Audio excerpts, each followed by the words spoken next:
আপনারা আপনার স্কুলে ছেলে মেয়েদের সামনে একটা ছাতার মতো কাজ করেছেন। ছাতার গড়নের দিকে তাকালে আপনি দেখবেন যে নিচে একটা লাঠির মতো থাকে, তার উপরে অনেক কাপড়ের একটা চাদর থাকে, যা থেকে বৃষ্টির হাত থেকে আমরা বাঁচি, রোদের হাত থেকে আমরা বাঁচি, আমাদের জীবন আরো তৃপ্তিকর হয়, সুন্দর হয়। লিডারশিপ কিন্তু এই ছাতার মতো। যেমন গাছে একটা কাণ্ড থাকে, তার উপরে ডাল পালা শাখা প্রশাখা ফুল ফল সব সেই কাণ্ডকে আশ্রয় করে সেটা গড়ে ওঠে। প্রত্যেক জাতির একটা পতাকা থাকে, সেই পতাকাকে আশ্রয় করে তাকে ঘিরে একটা জাতির সেই রাষ্ট্র কাঠামো তৈরি হয় এবং সেই জাতিটা সামনের দিকে এগিয়ে যায়। সব কিছুর মধ্যে এই যে সৌরজগৎ, কেন্দ্রে কে আছে? কেন্দ্রে আছে সূর্য। এই সূর্যকে কেন্দ্র করে চারপাশে এত গ্রহ উপগ্রহের ঘোরাফেরা। সুতরাং নেতৃত্ব হচ্ছে মাঝখানের কোনো একটা শক্তিশালী স্ট্রাকচার, যাকে ঘিরে অনেক কিছু এসে জমা হয়। আপনারা ভালো করে আপনার স্কুলে কাজ করেছেন, তার ফলে কি হয়েছে? আপনার স্কুলের অনেক ছেলে মেয়ে এটার মধ্যে অংশগ্রহণ করেছে পড়াশোনার মধ্যে। আর পড়াশোনায় অংশগ্রহণ করলে কি হয়, এই যে একটু আগে বলে গেলেন আকলিমা আজাদ, যে একটা পিঁপড়ার উপরে বই পড়েছিলেন, হাতির উপরে পড়েন নাই। তাহলে যেন কি হতো? একটা পিঁপড়ার উপরে বই পড়ে তিনি জীবনকে চিনেছিলেন খুবই শৈশব। কেমন? সেখানে একটা ছেলে বা একটা মেয়ে 16টা থেকে 20টা বই এই কর্মসূচির আওতায় পড়ে। আমি বহু মানুষকে জিজ্ঞেস করে দেখেছি যে ছাত্র বয়সে কয়টা বই পড়েছো?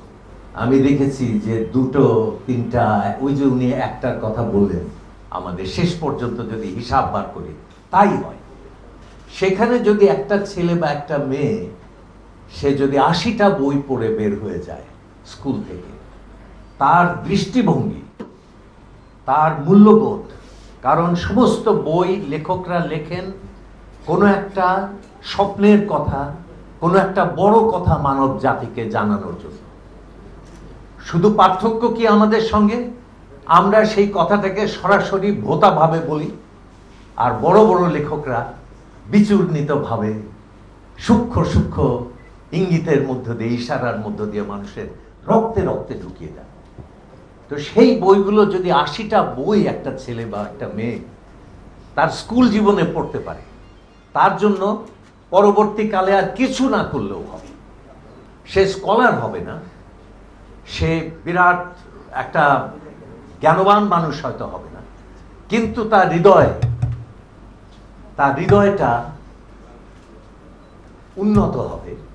সে মানুষ হিসেবে অন্যকে ভালোবাসতে শিখবে, নিজেকে ভালোবাসতে শিখবে, পৃথিবীকে ভালোবাসতে শিখবে, স্বপ্ন দেখতে শিখবে, তার মনের জানালা খুলে যাবে, তার দৃষ্টিভঙ্গি বড় হবে। সে মাটিতে দাঁড়িয়ে না, ছাদে দাঁড়িয়ে সারা পৃথিবীকে দেখবে, অনেক বড় একটা পৃথিবীকে সে দেখবে। এইটা হচ্ছে বইয়ের লাভ। বই মানে আমরা তো সাহিত্যের বই পড়তে দিই। আমাকে আগে সবাই বলতো যে আপনারা কেন অর্থনীতির বই পড়তে দেন না, কেন জ্ঞান বিজ্ঞান এটা সেটা, মানে এমন সব কথা বলেন। হ্যাঁ, ওই যে একটা গান ছিল না, যে আমি তো প্রেমে পড়িনি, প্রেম আমার উপরে পড়েছে।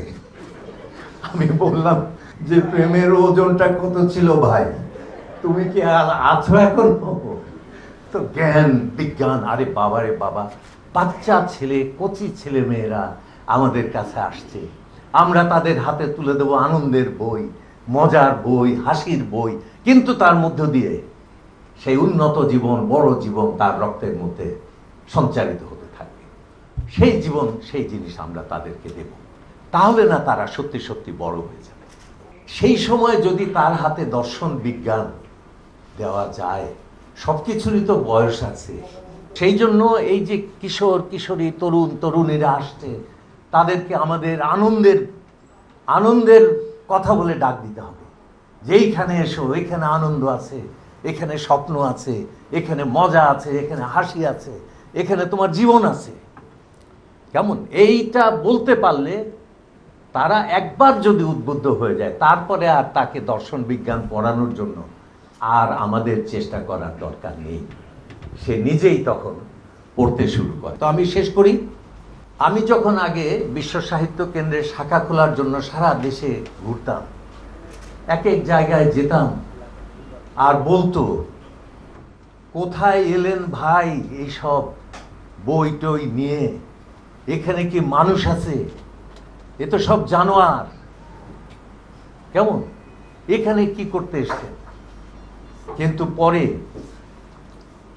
7-8 বছর পরে যখন আবার সেখানে যেতাম, সেখানে যে দেখতাম যে সে জানোয়াররা আর জানোয়ার নাই। কেমন? তাদের কথায় বার্তায় চোখে মুখে যেভাবে প্রশ্ন করতো তারা আমাকে, সেই বাচ্চা বাচ্চা ছেলেপেলেরা, আমি বিস্মিত হয়ে যেতাম।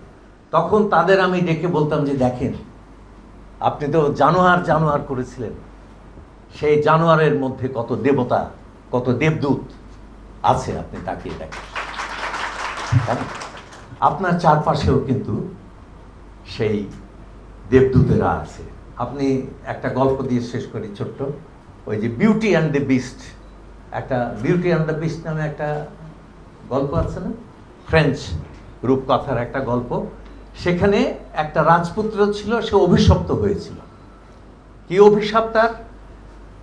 যে তুমি একটা জন্তুতে পরিণত হবে, তোমার শক্তি থাকবে, সব থাকবে, তুমি জানোয়ার হয়ে যাবে এবং তোমাকে দেখে সবাই ভয়ে আতঙ্কে পালাবে, তোমাকে ঘৃণা করবে। কিন্তু কেউ যদি তোমাকে দেখে, তোমার দুঃখ দেখে কোনোদিন চোখের পানি ফেলে, তাহলে তুমি আবার সেই রাজপুত্র হয়ে যাবে।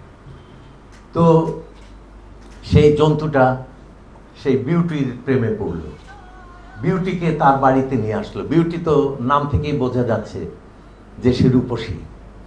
কেমন? সে বিউটির প্রেমের জন্য পাগলের মতো হাহাকার করতে লাগলো। কিন্তু বিউটি তার জঘন্য চেহারা, ভয়াবহ মানে আদল, এইসব দেখে দেখে ভয়ে পালিয়ে থাকে, তাকে ভালোবাসে না। এবং ভালোবাসা না পেতে পেতে সেই জানোয়ারটা আস্তে আস্তে অসুস্থ হয়ে পড়তে লাগলো। এক সময় সে মৃত্যুর মুখে চলে গেল এবং সে গোঙাতে লাগলো।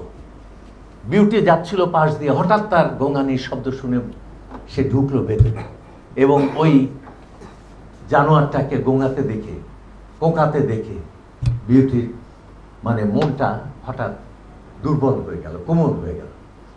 সে তার চোখ থেকে 2 ফোঁটা পানি পড়লো তার জন্য।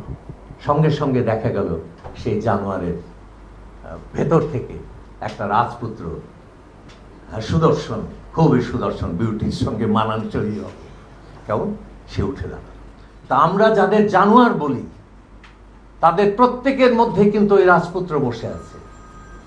যদি শুধু আমাদের চোখের পানিটুকু তার জন্য দিতে পারি, তাহলে পরে ওই জন্তুটাই কিন্তু রাজপুত্র। তা আমাদের সেই জন্য এই চোখের পানিটা দেওয়া উচিত, দেশের প্রত্যেকের জন্য দেওয়া উচিত। আপনার চারপাশে যে ছেলেমেয়েরা বসে আছে, তার জন্য আপনার চোখের থেকে যদি 2 ফোঁটা পানি না পড়ে, ওরা চিরদিন জন্তু হয়ে থাকবে। সেই জন্য আপনারা যে এই যে চেষ্টা করেছেন, এই চেষ্টার জন্য